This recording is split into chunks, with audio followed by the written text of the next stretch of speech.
রাসূলুল্লাহ সাল্লাল্লাহু আলাইহি ওয়াসাল্লাম জীবনে কখনো ৩-৪ ঘন্টার কম তারাবি পড়েছেন, কিয়ামুল লাইল করেছেন আমার জানা নেই।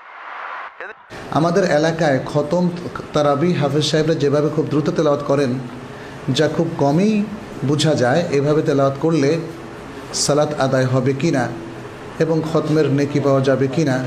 অনেক ইমাম তারা খুব দ্রুত কোরআন পাঠ করেন তারাবির নামাজের সময়, তার মানে আসসালামু আলাইকুম ওয়া রাহমাতুল্লাহি ওয়া বারাকাতুহু।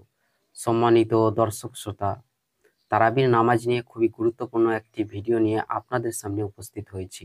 তো আজকের এই ভিডিওর মাধ্যমে আমরা দ্রুত তারাবির নামাজ পড়া যাবে কি না বা তারাবির নামাজ পড়ার সঠিক নিয়ম কি, এই সমস্ত বিষয়গুলি জানার চেষ্টা করবো ইনশাল্লাহ। তো আজকের এই ভিডিওর বিষয়গুলি তিনজন বিখ্যাত আলেমের মুখ থেকে জানার চেষ্টা করব।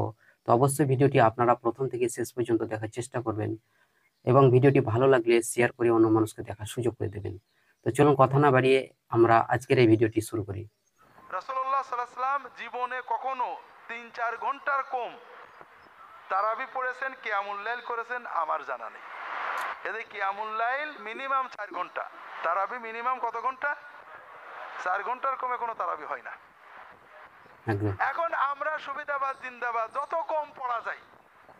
8 টাকা তালারাও আধা ঘন্টায় পড়ে ও 20 টাকা তালারাও আধা ঘন্টায় পড়ে, সবই ফাঁকিবাজি। তবে রাসূলুল্লাহ সাল্লাল্লাহু আলাইহি ওয়াসাল্লাম 8, 10, 12 পড়েছেন, 8-এর বেশি পড়েননি ঠিক না।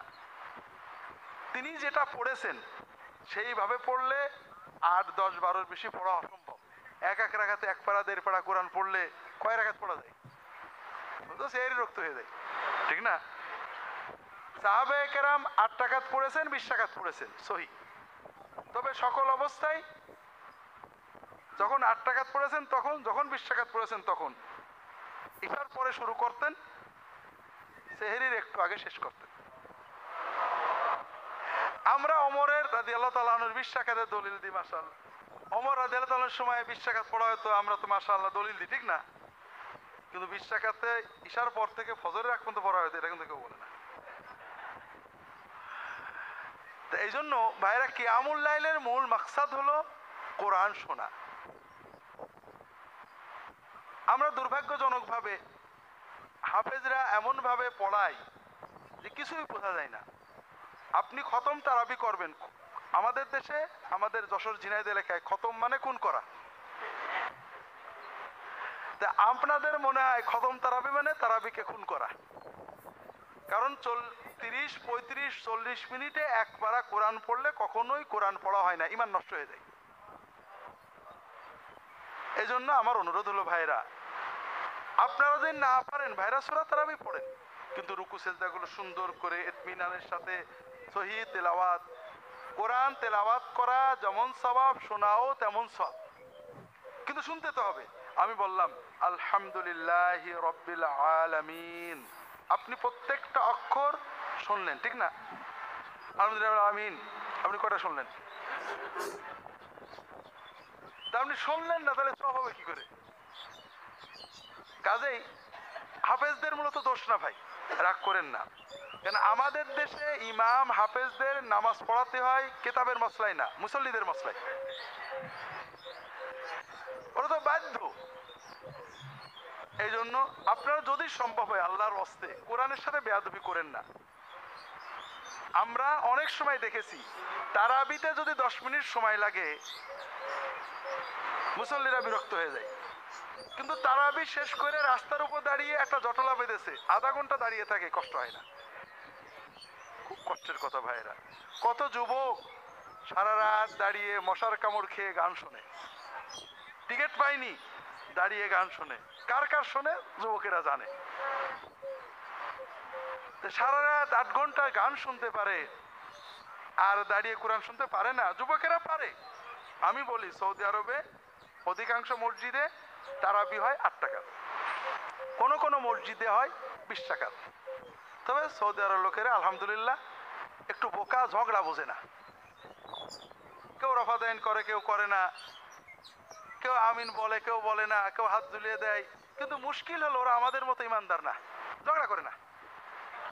আমাদের এলাকায় খতম তারাবি হাফেজ সাহেবরা যেভাবে খুব দ্রুত তেলাওয়াত করেন, যা খুব কমই বোঝা যায় এভাবে তেলাওয়াত করলে সালাত আদায় হবে কি না এবং খতমের নেকি পাওয়া যাবে কি না জানিয়ে বাধিত করবেন। আচ্ছা, প্রথম কথা হচ্ছে যে তারাবির সালাত দ্রুত পড়ার কোনো অপশান নেই। দ্রুত সালাত পড়া, দ্রুত কোরআন তেলাওয়াত করা দুটোই আসলে অশুদ্ধ হওয়ার দিকে আমাদেরকে নিয়ে যায়। তাছাড়া আমরা যারা এক্সপিরিয়েন্স করেছি যে হাফেজ সাহেব যখন খুব দ্রুত পড়েন তখন কিছু বোঝা যায় না, তাই না? তাহলে এই পড়াটা শুদ্ধ নয়, এই পড়াটা শুদ্ধ নয়।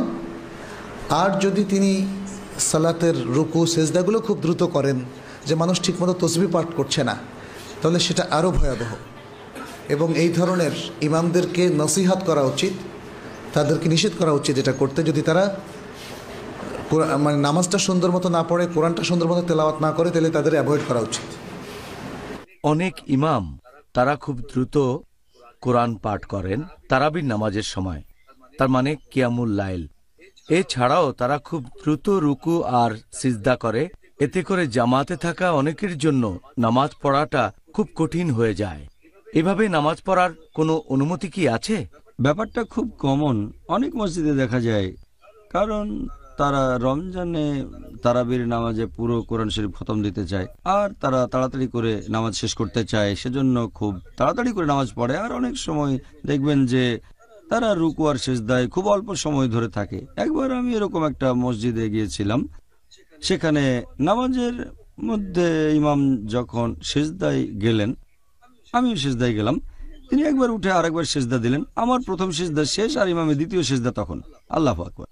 এখন এটা ঠিক না ভুল? এটা উল্লেখ আছে সহিহ বুখারীতে, খণ্ড নম্বর 1, বুক অব সালাহ, হাদিস নম্বর 757।